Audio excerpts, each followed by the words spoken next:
항상 매년 개강할 때마다 하는 게 제 목적이, 저의 강의를 들으신 분들은 하여간 민법은 다 합격선 이상 맞을 수 있도록 좀 하자. 그냥 각오예요, 각오. 근데 그렇게 할 수 있도록 같이 이제 만들어 가는 거죠. 자, 15페이지 이제 의사표시. 자, 의사표시는 뭐 양도 많고, 사실 이제 법률행위 파트에서는 의사표시하고 대리가 가장 중심입니다. 어렵기도 하고 뭐 문제도 꽤 나오고, 뭐 작년 같은 경우는 의사표시에서 4문제나 나왔으니까 근데 보통 한 2문제 정도 나온다 생각하시고, 자, 의사표시는 구조가 뭐 물론 나중에 이제 말씀드리겠지만은 그냥 의사표시 하지 마시고 쪼개라고 그랬죠. 의사와 뭐 표시죠. 그럼 의사는 뭐예요?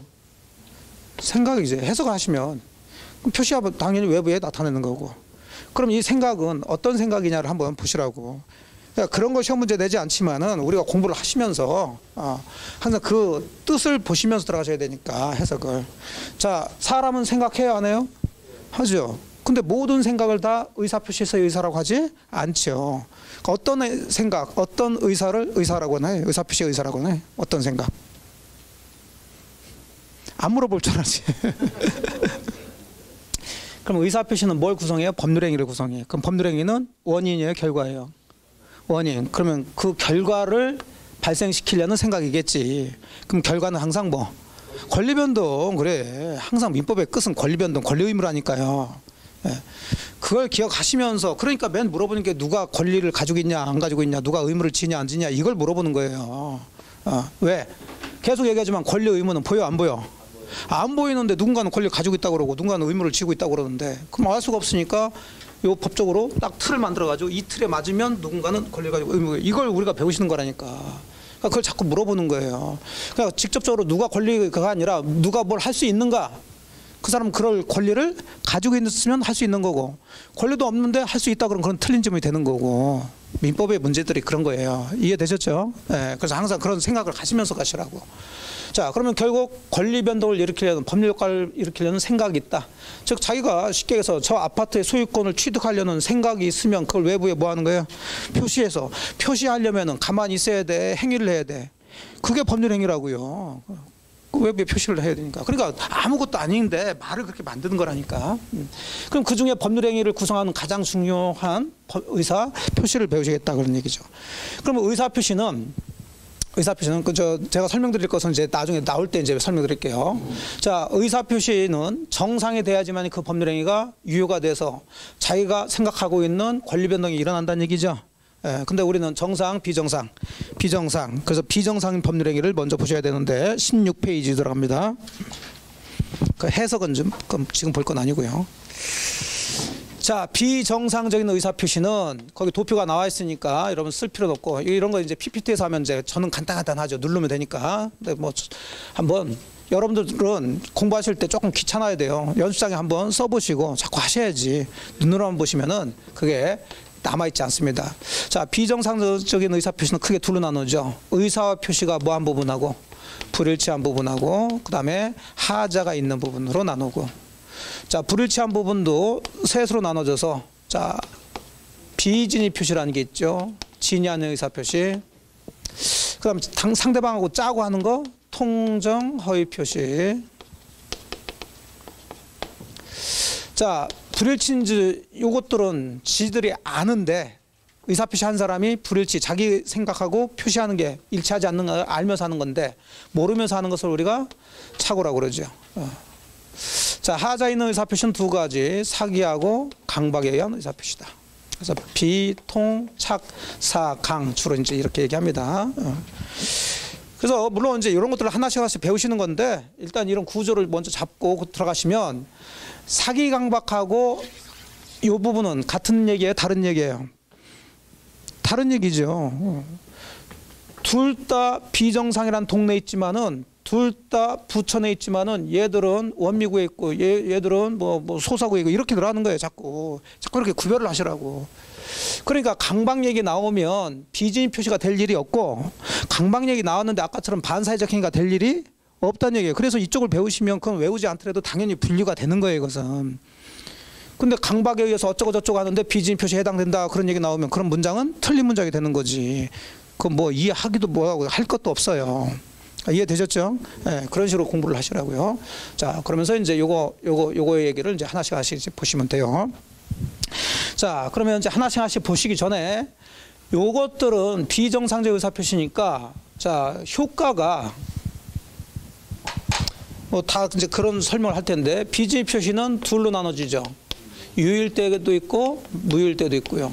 자, 요건 그대로 뭐가 되냐면 무효가 되고, 요건 무효가 아니라 취소 사유고, 역시 이것도 취소 사유예요. 그래서 뭐 유무무 취치 뭐 이렇게도 하는데, 뭐 그런 건 이제 공부를 하다 보면 이쪽은 어느 정도 다 하시기 때문에 그런 거 외울 필요는 없어요. 문제는 무효나 취소를 했을 때 얘기죠. 자, 그러면 이 무효 취소를 가지고 선의 제3자에게 대항할 수 있냐 없나, 이제 이 문제인데, 지금까지 나왔던 무효나 취소는 전부 다 선의 제3자에게도 대항할 수 있었어요. 근데 항상 의사표시에서 나오는 무효 취소는 선의 제3자에게 대항할 수 없는 걸로 다 끝난다고요. 그게 이제 그 16페이지 그 박스 밑에 2번 비정상적인 의사표시의 공통점은 선의의 제3자를 보호하고자 하는 거고, 자, 그 얘기는 바로 동그라미 1번처럼 무효나 취소로서 선의 제3자에게는 전부 대항할 수가 없다. 그러면 이제 그 제3자가 누군지를 쭉 이제 보셔야 되는데, 이건 사실 통정의 표시에서 주로 이제 문제를 냅니다. 그래서 다시 한번 그쪽 나오지만 그냥 한번 읽어는 보죠. 자, 제3자가 되기 위해서는 동그라미 2번 그 법률행위, 즉 비정상적인 법률행위의 당사자와 포괄 승계인, 즉 상속인 등을 제외한 자로서 실질적으로 그 비정상적인 법률행위를 통해서 새로운 이해관계를 맺은 자를 제3자라고 그래요. 그 사람들이 누구냐는 이제 나중에 통정어 표시에서 구체적으로 보시고, 동그라미 3번 보시면 보호받는 제3자는 뭐기만 하면 돼요? 선이기만 하면 돼요. 무과실까지는 필요 없습니다. 그러니까 과실이 있더라도 선이기만 하면 보호가 된다. 자, 그러면 제3자가 선인지 악인지가 문제가 되는데, 선의는 추정됩니다. 제3자의 선의는. 그러면 제3자의 선의 악의를 누가 입증해야 되냐, 이런 문제가 나오면 무효나 취소를 주장하는 쪽에서 제3자가 뭐라는 것을, 악이라는 것을 입증해 줘야 돼요. 이것은 그냥 읽어보세요. 나중에 뒤쪽에서 통정의 표시 다시 나오게 되니까. 5번 선의 제3자와 이해관계를 맺은 전득자라는 사람도 제3자에 포함됩니다. 그래서 제3자가 선이라면 그 제3자하고 거래한 전득자, 이 사람도 자 보호가 된다. 뭐 작년에는 정답이 그거였는데, 자, 요 얘기들은 이제 일단 비정상적인 의사표시는 무효 취소로서 선의 제3자에게 대항할 수 없다라는 것만 기본적으로 잡으시고, 이제 내용들은 통정 표시에 다시 한번 봅니다. 자, 그렇게 보시고 이제 비진입 표시 들어가죠. 17페이지 비진입 표시, 지인이 아닌 의사 표시. 거기 기출 표시 보니까 많이 나온 게 아니죠.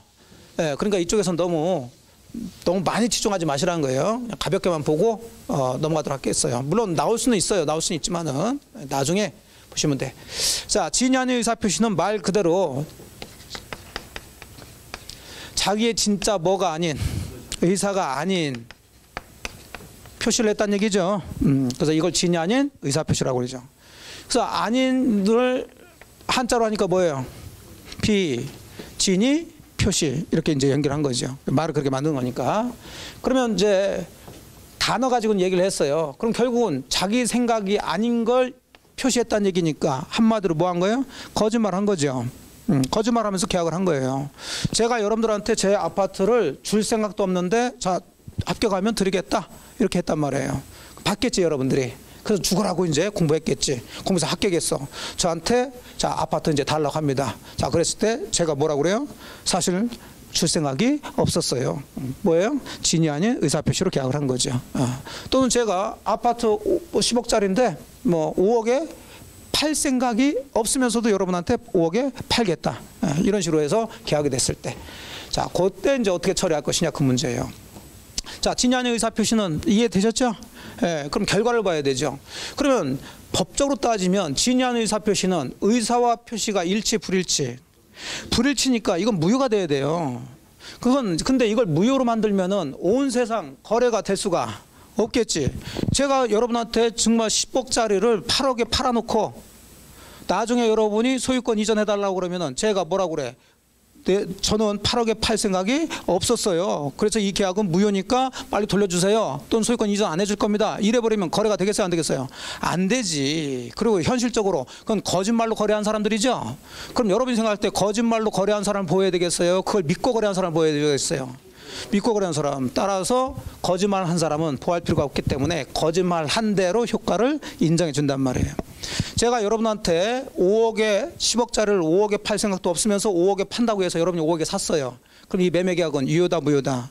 유효라고요. 저는 찍소리 못하고 아니야 나 5억에 팔 생각이 없었어. 아니면 뭐 소유권 이전 안 해줄래? 이렇게 하면 안 된다고요. 그대로 5억 받고 소유권 넘겨줘야 돼. 그래야 되겠지. 그건 상식 아닌가요? 네, 그 상식이에요. 그래서 진위한 의사표시는 의사 표시가 불치한다 하더라도 유효예요, 유효. 자, 유효인데 유효인 이유는 거짓말한 사람을 보호할 필요가 없이 그걸 믿고 거래한 상대방을 보호하겠다는 얘기죠. 그럼 반대로 상대방도 보호할 필요가 없다면 다시 정상으로 돌아와야 되겠죠. 무효가 되져야 되겠죠. 그 상대방 보호할 필요가 없다는 것은 이미 여러분이 저하고 계약을 하면서 저놈이 5억에 팔 생각이 없는 걸 뻔히 알면서 또는 알 수 있었으면서 계약을 했으면 자 그런 상대방은 보호할 필요가 없으니까 뭐가 된다? 무효가 되네. 그러니까 진위한 의사표시는 결과가 두 가지가 나오는데 그냥 원칙적으로는 뭔데? 유효인데 상대방이 알았거나 알 수 있었을 경우에는 자, 취소할 수 있다가 아니라 뭐라고요? 무효입니다. 이걸 취소할 수 있다로 두 번 나온 적이 있어요. 아주 단순하게 나온 거죠. 자, 그러면은 알았다는 것은 뭘 얘기하는 거예요? 악의를 얘기하는 거죠. 알 수 있었을 경우는 알았다는 얘기예요? 몰랐다는 얘기예요? 몰랐다. 선이에요, 선이. 선이지만 조금만 신경 썼으면 알았을 텐데 그래 얘기예요. 그러면 주의를 기울이지 않았다는 얘기죠. 자, 그런 걸 뭐라고 그래요? 과실이 있다고 그래요. 권하니까 또는이죠. 그러니까 이것은 두 개 다 있어야 무효다. 둘 중에 하나만 있어도 무효다. 네, 둘 중에 하나만 있어도 알았어도 무효고 몰랐다 하더라도 알 수 있었을 과실이 있어도 무효가 된다. 그러면 이걸 이제 뒤집으라고 그랬어요. 자, 뒤집으면 악의의 반대는 뭐예요? 선의. 과실의 반대는 무과실. 또는 이걸 과실 없이 이렇게 얘기합니다. 또는을 뒤집으면 엔드가 되겠죠? 예, 그러면 상대방이 뭐면서? 선이면서 과실이 없으면, 좀 과실 없이 몰랐다면, 그럼 이 두 가지가 다 갖춰졌다면 다시 정상으로 이제 뒤집혔으니까 뭐가 된다? 유효가 되는 거예요. 자, 됐죠? 예, 그래서 이런 말장난을 좀 잘한다. 예, 제가 말씀드린 것처럼 법은. 그래서 제가 계속 강조해드리는 단어나 문장을 강조한 이유가 있어요. 여러분들이 최근에 굉장히 많이 이제 법적인 것들이 많이 이제 이슈가 되고 하는데 법 기술자라는 것을 많이 들어보셨나요? 법 기술자. 예, 뭐 하는 사람들이요? 말장난하는 사람들이야. 법조문 가지고 말장난하는 거예요. 그럼 법조문은 단어로 됐고 문장으로 됐기 때문에 이걸 어떻게 얘기하냐에 따라서 이럴 수도 있고 저럴 수도 있는 그런 결과가 나온단 말이에요, 이게. 그러니까 그 법을 만든 취지나 제도를 생각하지 않고 있는 거 가지고서 그냥 말장난하는 거죠. 그런 사람들 법기술자라고 그래. 그렇게 해가지고서는 그냥 자기한테 유리하게 결론을 도취시켜가지고 또는 정치하는 사람들은 그걸 해가지고서는 여론을 유리하게 만들고 이런 것들이 굉장히 있어요. 근데 그건 그렇다 치고 우리도 뭘 배우고 있으니까 법을 배우고 있으니까 약간의 법 기술자가 되져야 된단 말이에요. 우리 문제는 전부 다 말장난을 하는 거니까 기본적으로. 그래서 이걸 한번 해봤어요. 그리고 그렇게 나와요 또. 그래서 동그라미 2번 봅시다. 원칙적으로 유효이나 상대방이 알았거나 알 수 있었을 경우에는 무효다. 그래서 다 얘기해놨어요. 괄호 속에 상대방이 선이며 무과실인 경우는 뭐가 된다? 유효하다. 됐죠. 그러면 비진입 표시가 유효가 되기 위해서는 상대방이 선이기만 해야 돼요? 무과실까지 필요해요? 무과실까지 필요합니다. 제3자가 보호되기 위해서는 선이기만 하면 된다. 무과실까지 필요하다. 아니 거긴 선이기만 하면 된다니까. 또 구별하지 않고 있죠. 예. 자, 그래서 그걸 말씀을 드려야 돼. 상대방이 보호가 되려면 상대방은 직접 거래한 사람이죠. 이 사람은 선이기만 하면 안 돼요. 뭐까지? 선이면서 무과실까지 있어야 그 사람이 보호가 돼요. 자, 근데 이걸 통해서 또 거래한 사람이잖아. 제3자들은 이 사람들 보호해 주는데 이 사람들까지 선의 무과시까지 요구한다면 보호가 잘 안 되겠지. 그래서 제3자가 나오면 뭐만 선의기만 선악만 따지지 과실 무과실은 기본적으로 안 따져요. 제3자는 민법에서는. 무슨 얘기 이해되셨어요? 예. 그러면 지문에서 무슨 상대방 나오면 기본적으로 주로 법조문은 선의 무과실이라고 쓰지 않고 반대로 써요. 뭐 했거나 알았거나 알 수 있었을 경우 이렇게 쓴다고요. 법조문은. 그러면 이 얘기는 이 상대방이 보호가 된다 안 된다? 상대방이 알았거나 알 수 있었다면 보호가 된다 안 된다? 안 되는 거지. 아니 제가 지금 여러분한테 5억 10억짜리를 5억에 팔겠다고 얘기해가지고 5억에 샀다니까요. 근데 사실 저는 5억에 팔 생각이 없었어. 그걸 여러분이 보호가 되려면 그 매매 계약이 이유가 돼서 이 10억짜리 부동산을 여러분이 5억에 이전 등기를 받아야 될 거 아니에요. 그게 여러분이 보호가 되는 거예요. 그러려면은 이 매매 계약이 유효가 돼야 되고, 그러려면 여러분이 제가 비즈니 표시했다는 것을 모르는데 뭣도 없어야 돼. 과실도 없었어야 된다고요. 그럼 반대로 알았거나 알 수 있었다면 여러분 보호가 되지 않지. 달라고 못한단 말이에요. 무효가 되니까. 그래서 모든 우리 민법 조문에 상대방 나오면 조문이 그렇게 돼 있어요. 알았거나 뭐해서 알 수 있었다면 이건 이 사람을 보호하지 않겠다는 얘기예요. 그럼 이런 문장이 나오면 항상 뒤집으라고요. 그럼 상대방이 뭐면 선이면서 무과실이면 얘가 보호가 되는 거구나.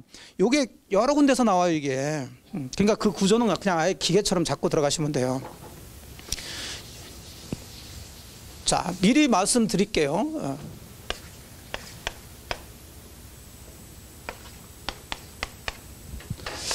을이 갑한테 사기를 당해가지고 계약을 했으면 아까 비통착사강의 사기죠.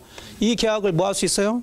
취소할 수 있어요. 그럼 여기서는 누굴 보호하겠다는 거예요? 취소할 수 있다는 것은 이 사람을 보호하겠다는 거예요. 사기당한 사람을. 응? 자, 그런데 이제 법조문이 뭐라고 돼 있냐면 거래 상대방이 사기를 쳤으면은 얘는 무조건 취소할 수 있는데 병이라는 애가 사기를 쳐가지고 얘는 이 부동산이 나쁜 줄 모르고 요 놈이 좋고 뭐 어쩌고 저쩌고 사기 쳐가지고 얘하고 계약을 했단 말이에요.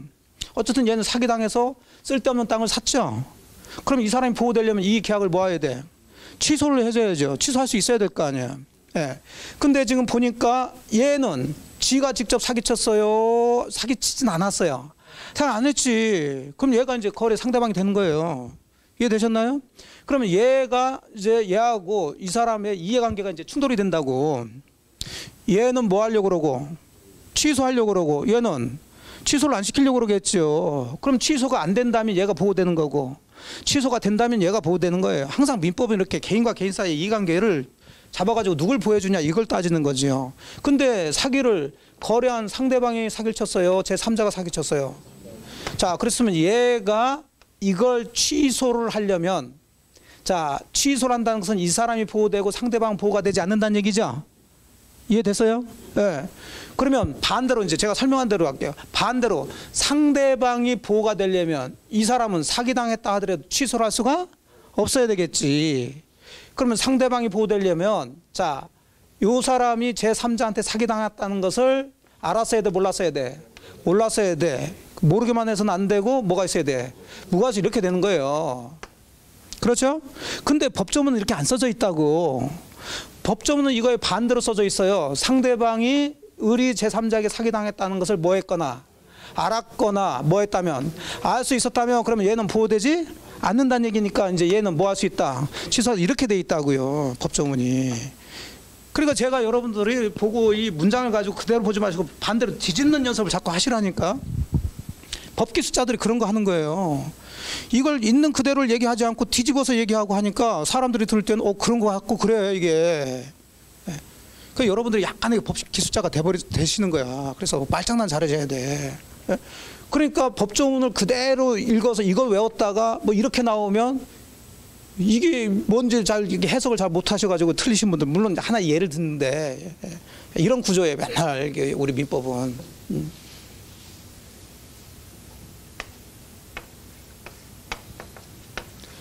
자, 무권 대리냐?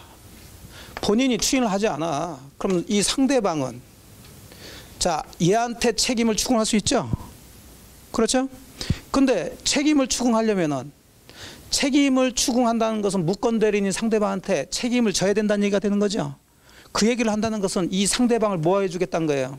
그럼 당연히 이 상대방은 얘가 계약을 할 때 무건대리라는 것을 뻔히 알고 모르게만 해서 안 되고 무과실 이렇게 되는 거예요, 이게. 그럼 뒤집으면 상대방이 뭐 했거나 알았거나 알 수 있었다면 무건대리라 하더라도 얘한테는 책임지지 않는다, 이런 얘기가 나오는 거예요. 이해됐어요?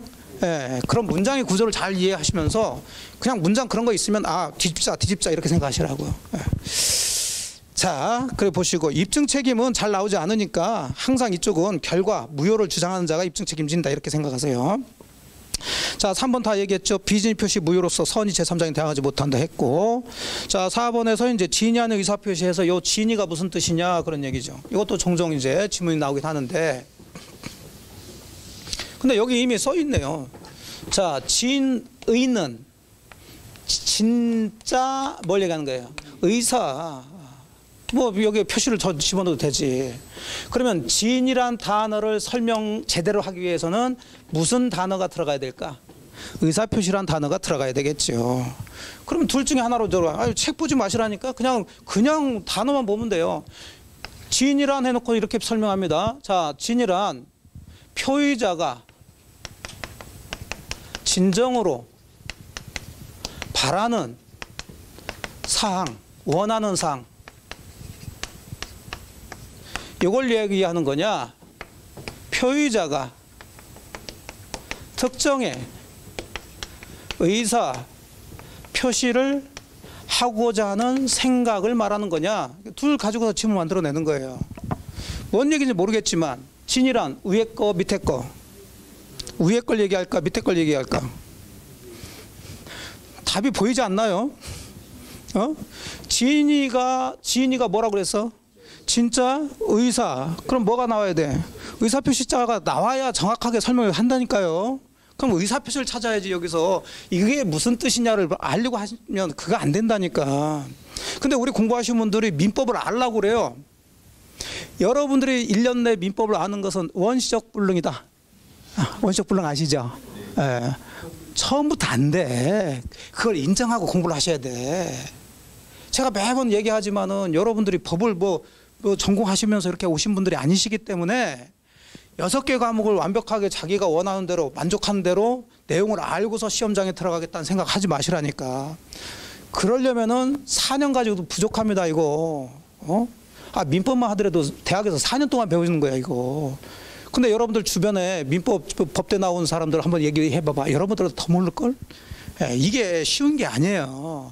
근데 우리 공부하신 분들은 이걸 다 이해가 돼야지만이 마음이 수월한 것 같아. 물론 그러면 좋지. 근데 그건 제가 좀 전에 말씀드린 것처럼 원시적 불능이에요. 1년 내 안 돼요. 근데 여러분들은 지금 1년이 뭐야? 이제 10개월도 안 남았지. 10월 달에 시험 보러 가신다는 분들이 이건 뭐고 이건 뭔지를 이해를 하기 위해서 앉아서 고민하고 있다.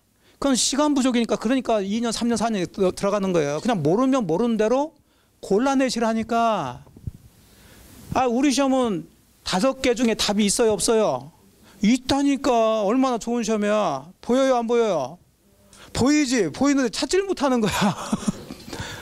5개, 그걸 찾아내는 거예요. 우리 시험이라니까요. 알고 모르냐를 물어보는 게 아니에요. 응? 물론 알면서 하면 좋기는. 근데 아니라니까. 그냥 극단적으로 얘기해서 몰라도 5개 중에서 하나 찍어서 정답이면 그게 정답이라니까. 그러면 항상 제가 드린 말씀이, 물론 기본적인 건 알아야 되지만 곤란한 기술을 체득하시라고요. 그럼 여기서 지문이, 진이 하는 의사표시에 대한 설명 맞는 거에서 1번 진이란 하고 물어봤다. 그럼 이걸 쓰든지 둘 중에 하나를 써놓을 거란 말이에요, 이게 지금. 그럼 우리 공부하시는 분들 이건 뭐고 이건 뭐냐를 이해하시면서 풀려면 어려워요. 왜냐하면 이건 심리적인 상태이기 때문에 그 사람의 내부 상황까지 알아야 된다니까.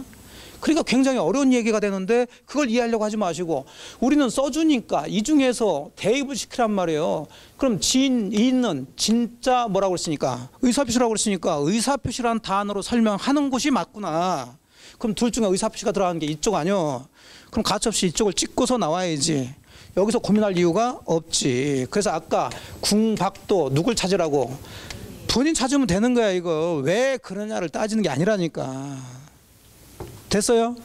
그래요. 그럼 저는 제가 민법학을 강의하는 게 아니에요. 저는 제가 무슨 교수도 아니고 그냥 시험 기술을 알려드리는 거야 지금. 그게 여러분한테 훨씬 도움이 돼요. 무슨 민법적인 뭐 그런 거 설명 그런 거 아니라니까. 저한테 많은 걸 기대하지 마로. 저는 여러분들을 가셔서 5개 중에 하나 잘 뽑는 거 그거 이제 알려드리는 거예요. 됐죠? 예, 그렇게 해서 좀 편하게 쉽게 이거 5개 중에 하나 고르면 된다 이런 생각 가지고 하셔야지. 여러분도 마음속에 내가 법을 배우니까 무슨 법학자가 돼야 되겠다 그러신 분들 계셔 가끔 보면. 그래서 멋있게 뭘 하려고 그러는데 아니야, 법 이 정도 배워가지고 멋있게 되지 않아요. 그러니까 그냥 편하게 하시라고. 그래서 4번 봅시다. 지인이 아닌 의사표시의 지인이란, 자, 특정한 내용에 뭘 하려는, 의사표시를 하려는 표의자의 생각을 말하는 거지, 표의자가 진정으로 바라는 사항. 자, 표의자가 진정으로 바라는 사항에는 의사표시라는 단어가 없죠. 그러니까 이걸 뜻하는 것이 아니다. 됐죠.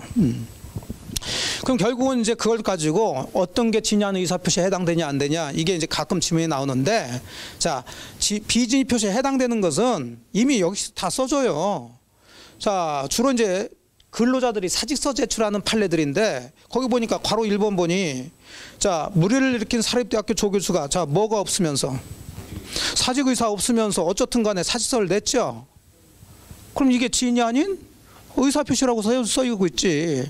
또 괄호 2번도 뭐 없는 근로자가, 사직의사 없는 근로자가 뭐 또 지시 이런 걸 보지 마시고 결론적으로 사직서를 냈다고요. 줄 생각 없는 사람이 준다고 얘기했다고. 그럼 요게 비진의 표시가 되는 거지. 됐나요? 이것도 해석이 안 되면은 조금 곤란해 정말. 이게 왜 진의 아닌 의사표시에 해당되냐가 이게 이해가 안 되신 분들은, 거기 써 있잖아. 뭐 없이, 사직의사 없이 뭐 해서 사직한다고 했잖아. 이게 이런 게 진의 아닌 의사표시라니까. 팔 생각 없이 판다고 얘기했다니까. 줄 생각 없이 준다고 얘기하고 있다니까. 되셨어요? 그래, 문장으로 공부하면 얼마나 좋아. 우리는 거의 대부분 힌트 답을 다 알려주고 있는데. 근데 비진의 표시에 해당되지 않는 것이 4가지가 있는데, 그거는 뭐 2가지만 볼게요. 괄호 2번 다 했죠. 뭐자 보여요? 강박. 이건 강박에 의한 의사표시지 진의 아닌 의사표시가 아니지. 자, 괄호 3번이 주로 나와요. 자기 명의로 대출받을 수 없는 자를 위해서 자기 명의를 빌려줘. 자, 명의 돼야죠. 명의 빌려준 사람. 제가 돈이 필요해. 대출 받으려니까 제 신용도가 너무 낮아서 대출이 안 나온대. 근데 저는 돈이 정말 필요해요. 그래서 여러분한테 부탁을 해. 여러분 신용이 너무 좋아. 그래서 대출 계약을 여러분 명의로 좀 계약서를 써달라고. 그럼 대출 나오겠죠? 하지만 그 돈은 제가 쓰겠지. 제가 부탁한 거니까. 그래서 여러분이 여러분 명의로 대출 받아서 그 대출 받은 돈을 제가 썼단 말이에요. 여기까지 이해되셨어요? 그럼 여러분은 결국 여러분 명의를 저한테 뭐 한 거예요? 빌려준 거지. 그러면 대출 받은 거 뭐 2억을 받았다 칩시다. 그럼 제가 쓴 거죠? 하지만 계약서에 대출자 명의는 누구로 돼 있어요? 여러분 명의로 돼 있지. 그럼 제가 2억을 갚아야 될 거 아니야. 갚아 안 갚아? 안 갚았다고. 그러면 은행 쪽에서는 저한테 얘기해, 여러분한테 얘기해. 여러분한테 얘기한다고 갚으라고. 그럼 여러분은 실제로 돈을 빌릴 생각이 있었어 없었어? 없었지. 저를 위해서 명의만 빌려준 거예요. 그래서 여러분이 나는 비진의 표시다, 실제로 대출 의사가 없었다, 이렇게 들고 나온 판례예요. 그런데 법원에서는 그 계약서에 명의를 빌려준 사람은 그 계약대로 다 책임을 진다는 의사는 있다라고 보는 거야. 그래서 여러분이 대출 의사가 없다 하더라도 그 대출된 돈은 갚아라, 이렇게 판결이 나온 거예요. 그래서 명의대여는 의사와 표시가 불일치한 게 아니라고 보는 거예요, 기본적으로. 이해되셨어요? 네, 그래서 명의대여 나오면은 명의 빌려준 사람이 다 책임을 진다. 그리고 현실적으로 그렇지 않나요? 현실적으로 다 그래. 그래서 여러분들이 합격해가지고 여러분 명의 빌려주면 큰일 나. 중개사 자격이 없는 사람한테 가끔 중개사 자격증을 빌려주신 분들이 계셔. 그 명의를 빌려주는 거죠. 그럼 업은 여러분이 하나요? 그 빌린 사람이 하나요? 그 빌린 사람은 조심해서 해. 막 해. 막 하지. 자기 명의가 아니니까. 막 해가지고 막 법을 위반하고 뭐하고 하니까. 그 걸렸으면 누가 처벌받아? 여러분이 처벌받지. 아니요, 나는 개업할 의사가 없었어요. 이렇게 하면 안 된단 말이에요. 이해되셨죠? 예, 그래서 명의 빌려줬으면 다 책임진다, 이런 생각을 가지시라고. 비진의 표시 아닙니다. 자, 적용 범위에서는 하나가 있는데 그건 대리기를 보셔야 이해가 되니까 진위 아닌 의사표시는 이 정도 봅니다. 넘어가시고, 자 이제 18페이지 통정 허위 표시로 들어가죠. 비정상적인 의사표시 중에 가장 시험 문제 많이 나오는 게 이제 통정 허위 표시죠. 그 얘기는 이제 현실에서도 가장 많은 비정상적 의사표시에 해당된다는 거고, 뭐 물론 작년에도 나왔죠. 자, 통정 허위 표시니까 말 그대로 통정, 상대방하고 짜고 했다는 거예요. 아주 전형적인 거죠. 갑이 부동산이 있는데 A한테 빚을 많이 졌어. 그 빚을 갚아야 되는데 못 갚으니까 경매 들어오려고 그래. 이걸 강제집행이라고 그래요. 그럼 앉아서 당할 수는 없으니까 요 재산이라도 지켜야 되겠다. 그래서 친척이나 친구하고 짜고 진짜 가짜로 매매 계약을 해서 이렇게 등기를 넘겨버리는 거죠. 그럼 매매 계약은 했지만 요 양 당사자는 매매 의사가 있나요, 없나요? 없죠. 팔 생각 없고 살 생각 없어. 하지만 표시는 매매한 것으로 표시를 하고 있죠.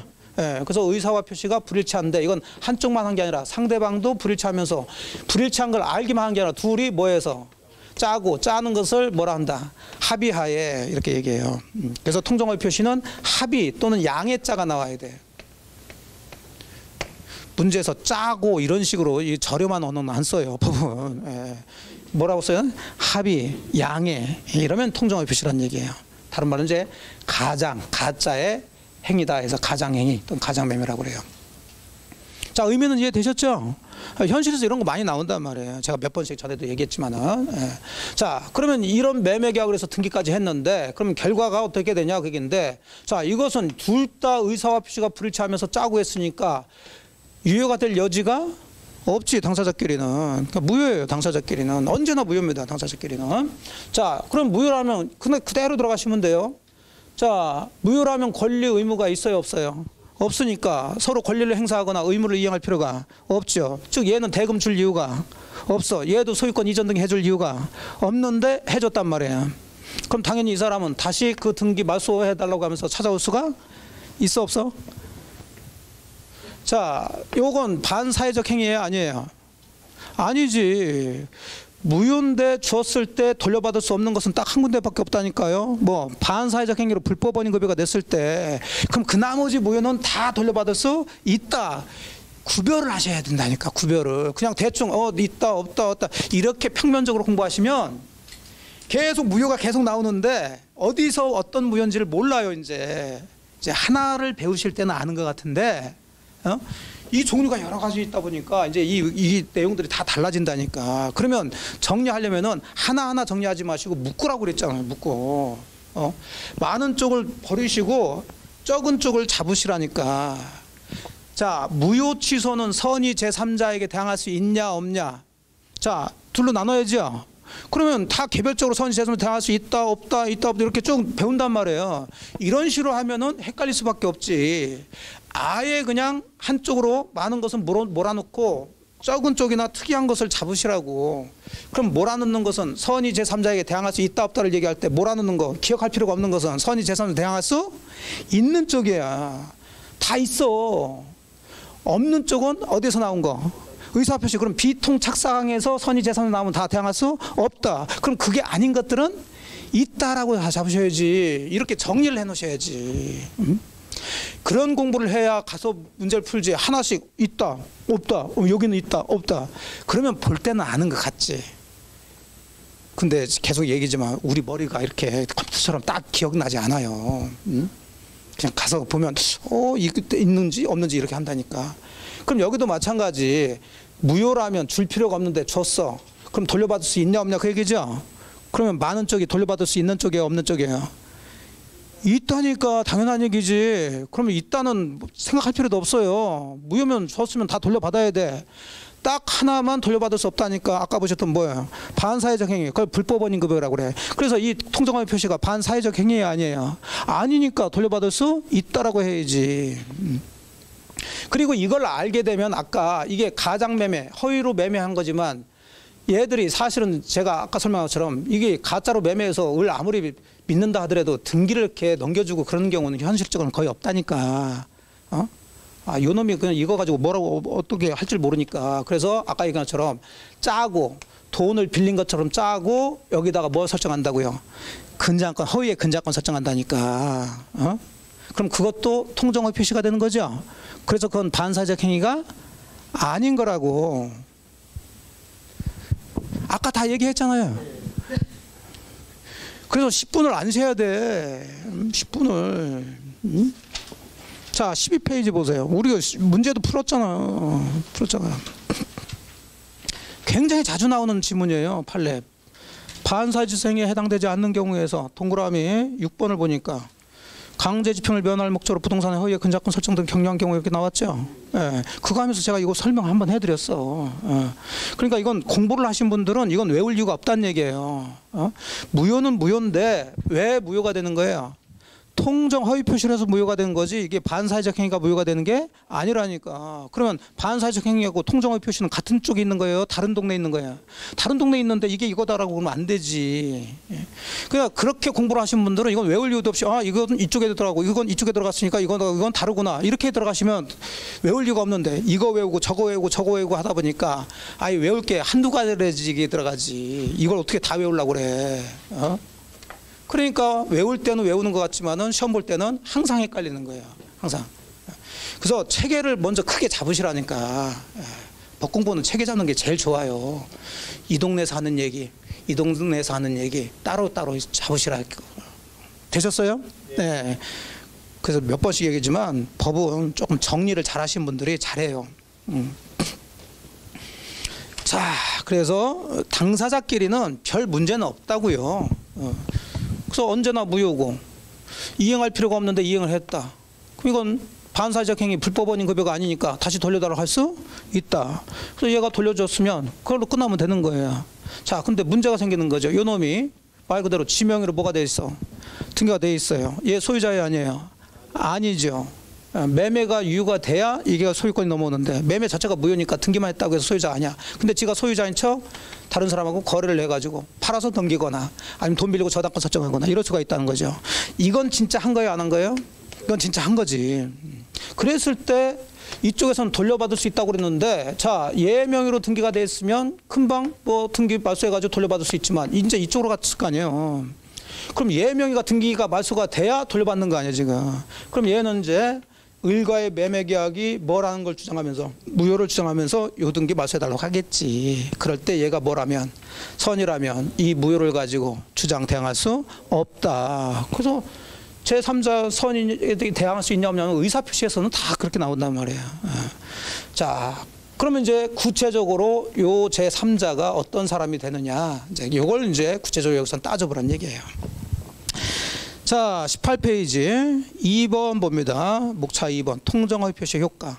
일단 괄호 1번에 당사자 사이는 언제나 뭐가 돼요? 무효. 따라서 허위 표시 자체가 반사의 질서행위 즉 불법은 아니니까 이미 이행한 후에는 당사자는 부당이득이나 소유권에게 의해서 반환 청구할 수 있다. 허위 표시도 채권자 취소권 대상이 된다 그랬는데 그건 뭐 지금 보실 건 아니에요. 자, 당사자 사이는 그렇게 깔끔하게 끝난다고요. 근데 문제는 제3자가 나타났을 때 문제가 돼. 자, 동그라미 1번 허위 표시 무효는 그 누구라도 선의 제3자에게는 대항하지 못한다. 자, 거기까지 우리가 알아. 그럼 도대체 제3자가 누군지 다시 한번 살펴봅니다. 동그라미 2번 제3자는 허위 표시의 당사자하고 포괄 승계인 즉 상속인 이외의자로서 요 허위 표시를 토대로 실질적으로 이해관계를 맺은 사람이어야 돼요. 근데 요 이해관계가 도대체 어떤 이해관계를 맺은 사람이냐 이제 이건 조금 이따 구체적으로 보시고 자, 작년에 나왔던 것은 자, 이런 식으로 들어오게 되겠죠.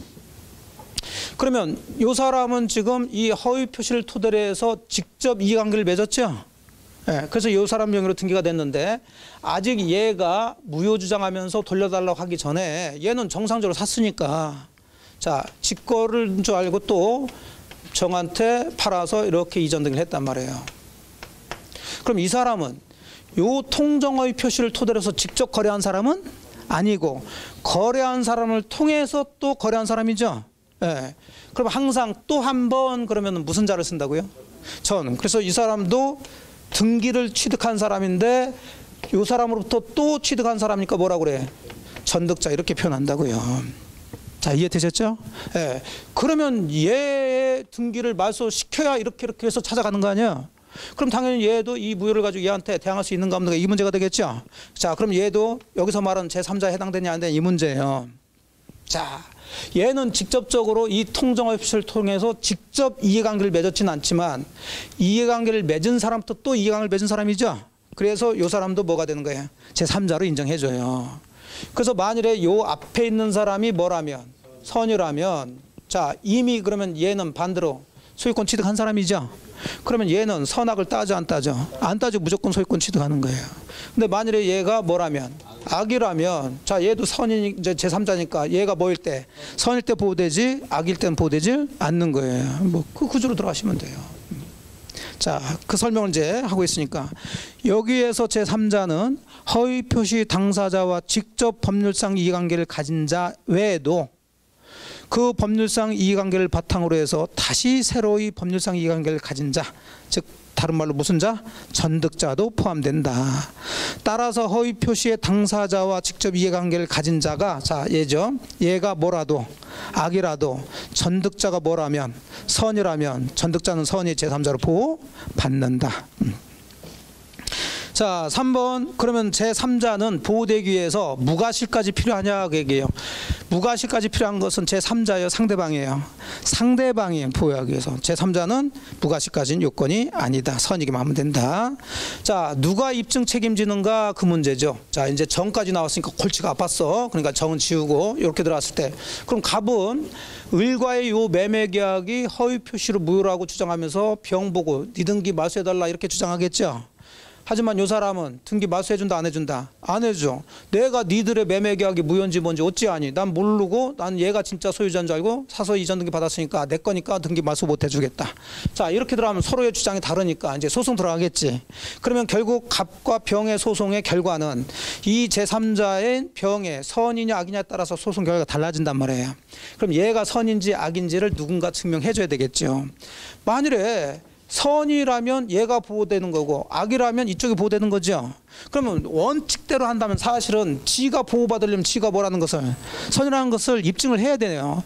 근데 우리가 현실적으로 봤을 때 여러분이 병의 입장이라면 자, 저 부동산 괜찮아서 살려고 등기부 떼보니까 누구 명의로 돼 있어요?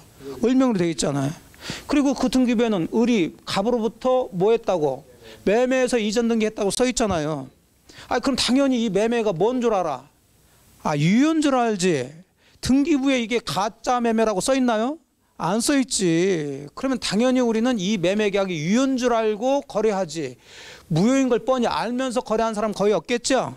자, 그걸 생각해 봤을 때 요 제3자는 기본적으로 선의로 뭐가 된다? 추정이 된단 말이에요. 추정된다고. 선일 것이다. 선일 가능성이 크단 말이지. 그러면 아까도 얘기했지만 추정되는 것을 굳이 주장한 사람이 입증할 필요는 없고 그 반대 사람이 무효를 주장한 사람이 제3자가 뭐라는 거 악이라는 것을 입증을 해줘야 돼요. 4번 제3자의 선의는 추정되므로 허위 표시 무효를 주장하는 측에서 제3자가 악이라는 사실을 주장 입증해야 된다. 자, 이렇게 해서 사실은 통정허위 표시 내용들은 기본적으로 끝났는데 여기서 조금 더 깊이 들어가는 게 이 제3자가 어떤 사람이 제3자고 어떤 사람이 제3자가 아니냐 요걸 구별하는 문제들이 또 종종 나와요. 그게 이제 19페이지 박스에서 들어가 있는데 요게 내용이 조금 있어요. 그래서 일단락을 좀 짓고 여기서 좀 쉬었다가 제3자를 보시면서 이제 진행을 좀 하도록 할게요. 네, 좀 쉬세요.